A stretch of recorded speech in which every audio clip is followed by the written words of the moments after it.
Hello and welcome to the 25th devlog for Lunal Lane. We got a bunch of stuff to get to today, so let's just get into it. One of my favorite things in video games is secret and side optional collectibles. The kind of thing where it's you walk up to a wall with a crack in it and you break it and then you end up getting a collectible. I really love that, and I wanted to fit that into the scope of my game, so I'm going to show you my collectibles that I've made. So you guys saw this area in my extra bits video that I made for the last devlog if you watched that.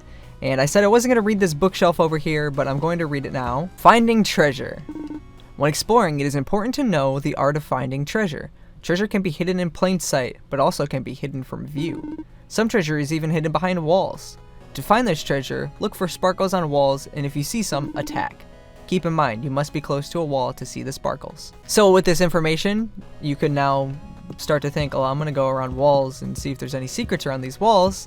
And if you were to come over here, you can actually see there's some sparkles on the walls. I think I'm going to need to make these sparkles a little bit bigger so it's easier for you to see them. But when you see sparkles on the wall, then you can attack the wall and you can reveal a secret. So these secrets can be anything. There could be a chest behind there could be a health upgrade, there could be anything behind these secrets. So it's good to be on the lookout for them. But one of the things you can find in these secrets are called trinkets. So here you can see I found a trinket called the Ghost Orb. Now that I've collected my first trinket, it says, you feel the overwhelming urge to check your bedroom. So here I am, I've entered that bedroom, and who's this? Finally, you're back. I've only been waiting the past however many minutes. You look shocked, kid. Right, I'm Archie, the curator of this here museum. I used to run it with my partner, but turns out I lost all the treasures. My partner lost his marbles when he found out. He got a witch to cast a spell on me and all. Listen, kid, I see you brought back one of my treasures. You find them, I reward you. It's as easy as finding a mousey in a cupboard. So you can see that I had a little conversation with Archie here. He's museum curator, which is a additional part to the back of the player bedroom. So here's normally where you save, and on the back you have a little area where you can collect treasures. So every time you get a treasure, when you come back, there will be a chest available for you. So you can see I break this chest here, and for example, I got a card that time. You can also go up to the treasure and read it, and it'll give you a little description. For example, this is an orb made of pure spirit energy. This is just one of those things that I've really wanted to add into the game, and when you're making a game, it's really good to temper your excitement for what you want to add. Everybody wants to add all these amazing features, but it starts to get too much when you try to add so many things into one project. But this for me felt doable, and it was one of the things that I know that I wanted to have in the game. So always remember that you might want to shove every single thing you love about video games into your game, but sometimes that doesn't work out, but in this case it kind of does. The next thing we're going to talk about is effects. I've redone every single effect and particle in the game, and you can probably notice that this flea right here, he's walking and his little ectoplasm-y goo is sort of falling all over the floor. You also probably can see that when I jump, there's the little dust clouds. How I originally did particles was there was black outlines on all of the particles, and I really didn't like that. I'm actually going to do a comparison of the old particles to the new particles after I talk about them right now. Wow, count how many times I just said particles. I just noticed that my game's effects weren't really that great, and they did look kind of unique, but I didn't actually like the look of them. So for example here, you can see my hit effect. I added a little screen shake. That might be a little too much. I can tune that back. You can see the little effect for hitting things, and when they get killed you can see these sort of like physics circles fly out of them, these little like dust clouds, and I think it looks a lot better. And I've added, you know, stuff like making this cool little trail effect coming back to the boomerang, and the combat just feels a lot better. Of course I added new effects for all of the cards too. So for example, for the Clear card, you can see there that it has some little effects when it hits things. And who can forget about these little guys, the shooting mousey? I added a cool little effect there for him like absorbing and then shooting out the orb, and the orb looks a ton better now. And of course, when you use it, it looks really awesome as well. You can even see some cool effects happening with the gem there, with these circles kind of getting absorbed into it. And when you collect things, you can see that there's this cool little effects and stuff behind it, and then after you collect it, there's a little bit of an explosion.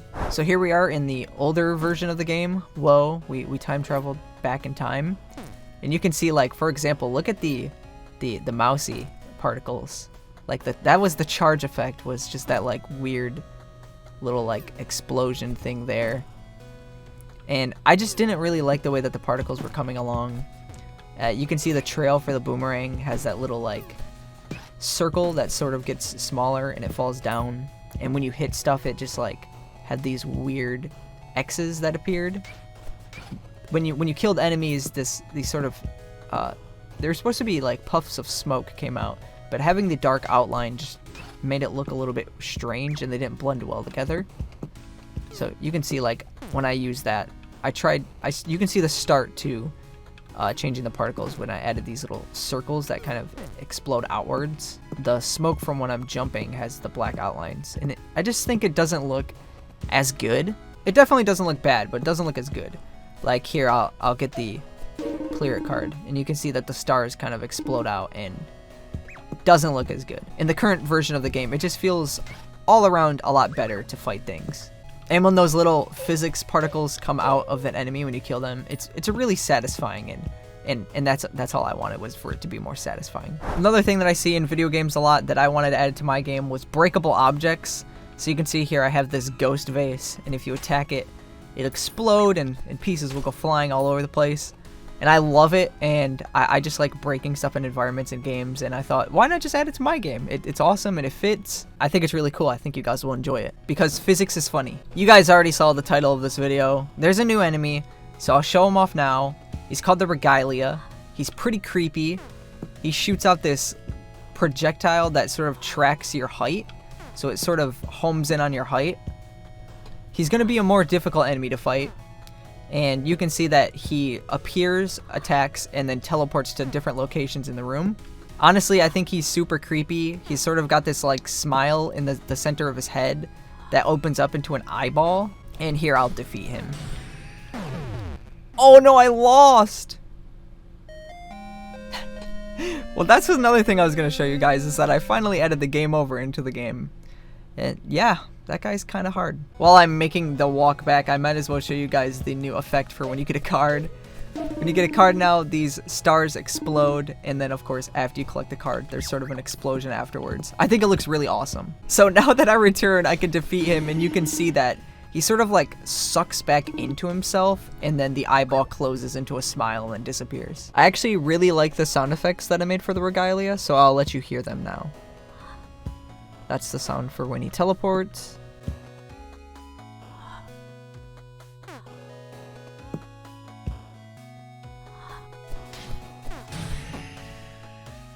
I think those sounds came out really good, and I know a lot of you are wondering how I make my sound effects, so I'm actually going to take a second to actually do a little tutorial for how to make a creepy sound effect like that one. This is a bit different. I don't think I've ever recorded my Audacity. I'm normally recording my voice with Audacity rather than recording Audacity and then my voice is being recorded on Streamlabs, so this is very weird. I'm going to show you how I make creepy noises, or how you could. So I just quick recorded this little clip. I just kind of breathed inwards to kind of make that sort of like reversed effect, but you could always in Audacity do a reverse yourself. And you know, you could breathe out and then reverse it, and then it would sound breathing in. But I kind of just made this noise on my own. So what I do is, for creepy stuff, you can change the pitch or the speed. I normally change the pitch to be down a little bit. So you can hear that already sounds creepier. And then I add a little bit of reverb, so you can hear now. It's kind of got more spacious effect. And then I add paw stretch. I think that sounds pretty good. The last thing that I normally do is I select a little bit of the end, then I click fade out. And then there you go, there's a creepy sound effect. So there's a little tutorial for how I make some of my sound effects, and I think you guys like seeing behind the scenes and how I make things. Okay, now that we're back, it's time to talk about cards, because I finally have added passive cards. And the first passive card is the Regalia card. So you can see the Regalia card slightly boosts critical chance, and you can finally see that I have a card in the third slot there. So if I were to try to equip the Clear It there, you can see that I can't equip it to that third slot there, and that's because it's a passive card. The best way to know if a card is a passive card or not is you see how it says clear mana cost 5? If you go to a passive card, there is no mana cost because it is passive. So now you can see that my critical chance is 1.5, and you're probably thinking, critical chance, you don't have criticals in your game. Well, that's the next thing I want to show you, is that I finally added criticals in. It's luck based, obviously, and it does double damage if you hit a crit.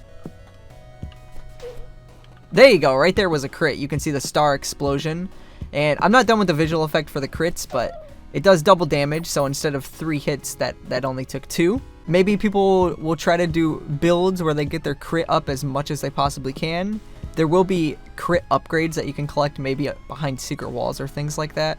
So I think that's really exciting, and it's another factor to the combat that makes the boomerang a little bit more fun to use. So that's really going to be it for this video. I'm going to show off some more effects and things in the extra bits at the end. If you want to see that video as soon as possible, then become a patron. There's a link in the description of that. Also, if you just want to see it when it's uploaded normally, there's a link to the second channel where I upload those. That lined up perfectly with the music. Thank you all so much for watching this devlog. If you enjoyed it, please give the video a like.